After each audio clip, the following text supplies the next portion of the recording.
नमस्कार दोस्तों, मैं लाल प्रताप सिंह लक्ष्य एकेडमी यूट्यूब चैनल में आपका स्वागत करता हूं। आज हम लोग का टॉपिक हिंदी भाषा के समास विग्रह पर लेकर है। बहुत सारे एग्जाम संविदा, व्यापम, एसआई, एसएससी इन सभी एग्जामों में समास विग्रह को लेकर बहुत सारे क्वेश्चन आते हैं। तो आज हम लोग इनको बारीकियों समझने की कोशिश करेंगे। देखें, सबसे पहले समास देखें होता क्या है, समास का परिचय क्या है। तो समास देखें, दो या दो से अधिक शब्दों के मेल से शब्द बनाने की क्रिया ही क्या कहलाती है, समास कहलाती है।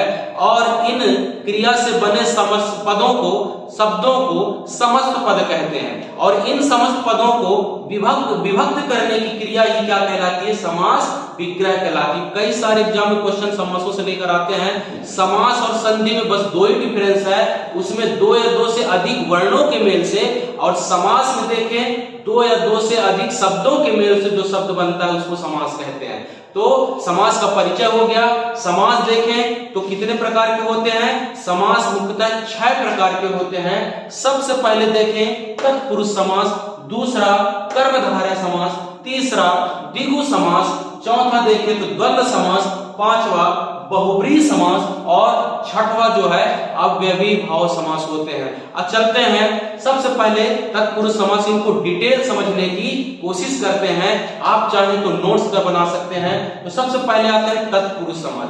तत्पुरुष समास क्या है? तो तत्पुरुष समास ऐसा समास जिसका पहला पद गौड़ और दूसरा पद विशेषण होता है। अर्थात सिंपली भाषा में ऐसा समझ सकते हैं, ऐसा समास जिसके पहले पद की विशेषता दूसरा पद बतलाए, ऐसे समास को क्या कहते हैं, तत्पुरुष समास कहते हैं। तो देख लेते हैं, उदाहरण देखिएगा। मतदाता, देखिए मत में क्या है, पहला पद गौड़, पहला सेंटेंस है और दूसरे पहले सेंटेंस की विशेषता कौन बता रहा है, दूसरा पद बता रहा है। मतदाता, मत को देने वाला कौन समास है, तत्पुरुष समास है, याद रखिएगा। दूसरा उदाहरण देख लेते हैं, गुणहीन, किससे हीन है, गुणों से हीन है। अर्थात ये मुख्य शब्द है गुण और हीन उसकी विशेषता बतला रहा है। गुणों से हीन कौन सा समास है, तत्पुरुष समास है। तीसरा उदाहरण देख लेते हैं, सत्याग्रह, सत्य के लिए आग्रह है। किसके लिए आग्रह है, सत्य का, यानी पहले सेंटेंस की विशेषता दूसरा सेंटेंस बताए, उसको कौन समास कहेंगे, तत्पुरुष समास। तो चौथा देखें, भयभीत, किससे भीत है, भय से भीत है। भय से भीत को क्या कहते हैं, भयभीत। चौथा देखें प्रेम सागर, प्रेम का सागर क्या कहलाता है, प्रेम सागर। और आत्मविश्वास, आत्मा पर विश्वास करने वाला क्या कहलाता है, आत्मविश्वास। तो तत्पुरुष समास सिंपली समझिएगा, पहला पद मुख्य होगा और उसकी विशेषता दूसरा पद बतलाएगा। अर्थात पहला पद गौड़ और दूसरा पद विशेषण होगा। अर्थात देखें, मुख्य पद यानी पहले पद की विशेषता दूसरे पद बताने वाले को क्या कहेंगे, तत्पुरुष समास। बहुत सारे उदाहरण देख लेते हैं, मतदाता, गुणहीन, सत्याग्रह, भयभीत, प्रेम सागर और आत्मविश्वास, ये सभी क्या कहलाते हैं, तत्पुरुष समास के अंतर्गत आते हैं। इसमें ज्यादातर क्रिया पूछता है, कारक पूछता है तत्पुरुष समास में कि कर्ता कौन सा है, कर्म क्या है। तो कारक इसके वाले वीडियो में बताऊंगा, जिससे आप बारीकियों से उसको समझ सकते हैं कि इसका कारक कौन सा, कि ये कर्म कारक है, कर्म कारक तत्पुरुष है, कि संबंध कारक, की अपादान। एक्चुअली कारक क्या होते हैं, जिस शब्द के क्रिया का बोध हो उसको क्या कहते हैं, कारक कहते हैं। नेक्स्ट वीडियो में जस्ट अभी कारक बतलाऊंगा, उनको बारीकियों समझ सकते हैं।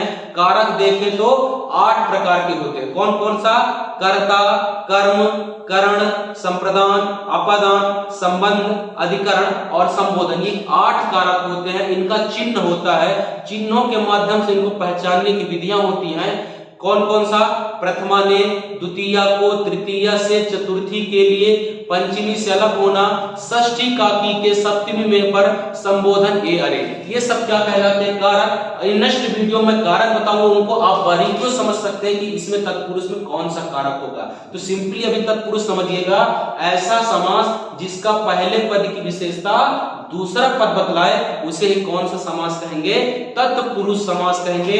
उदाहरण से देख सकते हैं, मतदाता, गुणहीन, सत्याग्रह, भयभीत, प्रेम सागर, आत्म। इन सभी सेंटेंसों में मेन सेंटेंस है पहला सेंटेंस और उनकी विशेषता बतला रहा है कौन सा, दूसरा सेंटेंस यानी दूसरा शब्द बता रहा है। तो आई होप तत्पुरुष समास आपको अच्छे समझ में आ गया होगा। दूसरा देखें, दूसरा समास कर्मधारय समास। कर्मधारय समास क्या होता है? जस्ट उल्टा होता है।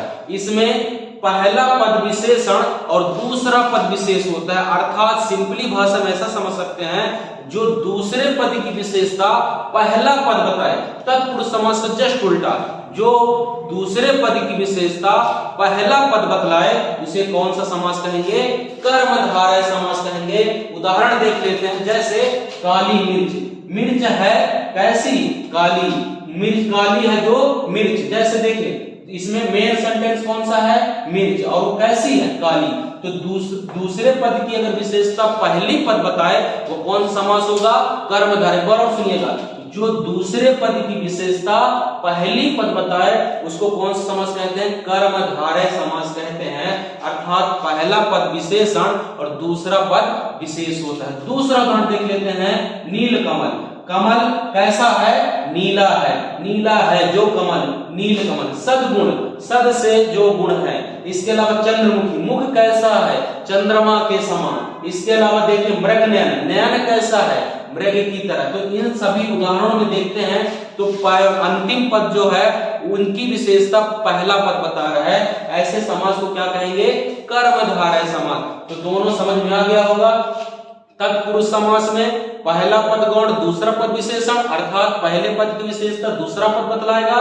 जबकि कर्मधारय में पहला पद विशेषण, दूसरा पद विशेष, अर्थात दूसरे पद की विशेषता पहला पद बताएगा, उसको क्या कहेंगे? कर्मधारय समास कहेंगे। तीसरा समास आते हैं द्विगु। ये तो बहुत सरल है, नाम ही से इसका कंफर्म होता है। द्विगु मतलब होता है संख्यावाचक। ऐसा समास जिसका पहला पद संख्या का बोध कराए उसको कौन समास कहेंगे? द्विगुवाचक समास। जैसे देखिए द्विगुवाचक समास में पहला देखिए नवरत्न।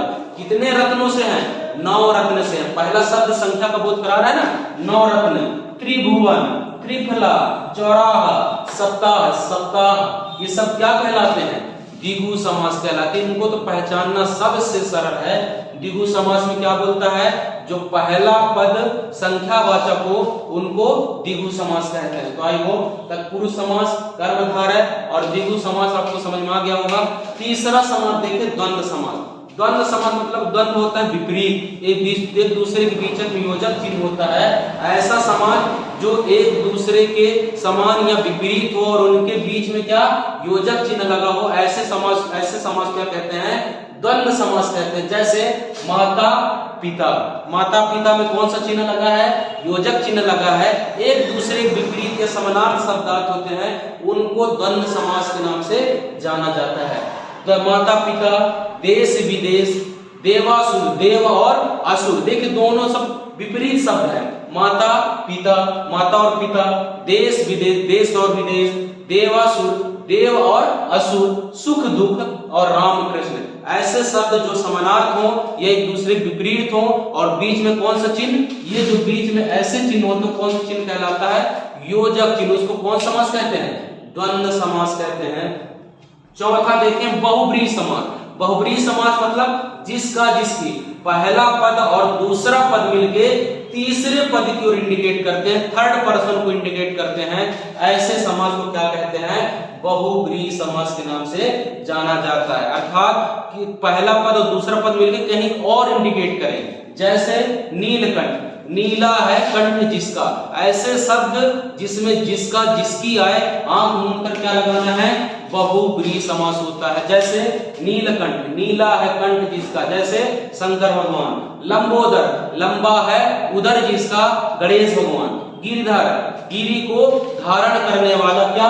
गिरिधर कौन? कृष्ण भगवान। चंद्र चक्रपाणी, पीतांबर, पीला है वस्त्र जिसका। तो ये क्या समास कहलाएंगे? बहुब्रीहि समास। तो हम लोग तत्पुरुष समास पढ़ लिए। तत्पुरुष समास में पहला पद गौण, दूसरा पद विशेषण। कर्मधारय में पहला पद विशेषण, दूसरा पद विशेष। द्विगु समास में पहला पद संख्या का बोध कराए। चौथा समास द्वंद्व में क्या होता है? विपरीत या समानार्थी होते हैं। और बहुब्रीहि मतलब जिसका जिसकी किसी तीसरे पर्सन को इंडिकेट करे, बहुब्रीहि समास कहलाता है। और लास्ट देखें अव्ययीभाव समास, अर्थात ऐसा समास जिसका पहला पद अव्यय हो। अव्यय मतलब जैसे आजीवन, जीवन में एक सेंटेंस है, आ उसमें क्या है, अव्यय की बात करते और उसका अर्थ बदल दे, उसको अव्यय कहते हैं। ऐसा समास जिसमें पहला पद अव्यय की भांति काम करे, अव्यय हो, उसको अव्ययी भाव समास कहते हैं। आजीवन जैसे जीवन भर, जीवन तो मेन सेंटेंस है, आ क्या है, अव्यय है इसका, जीवन भर, आजीवन। यथा स्थान, स्थान के अनुसार, प्रतिदिन, प्रत्येक दिन, इसके अलावा आमरण और देखें रातों रात, ये सभी कौन सा समास है, अव्ययी भाव समास है। तो आई होप आपको समास अच्छे से याद हो गया होगा। नेक्स्ट वीडियो में हम लोग कारक पढ़ेंगे, कारक कितने प्रकार के, उनको पहचानने का तरीका क्या होता है, उनके बारे में डिटेल पढ़ेंगे। तो आई होप आपको वीडियो समझ में आ गया होगा। जो भी डाउट हो कमेंट्स के माध्यम से आप मेरे से जुड़ सकते हैं।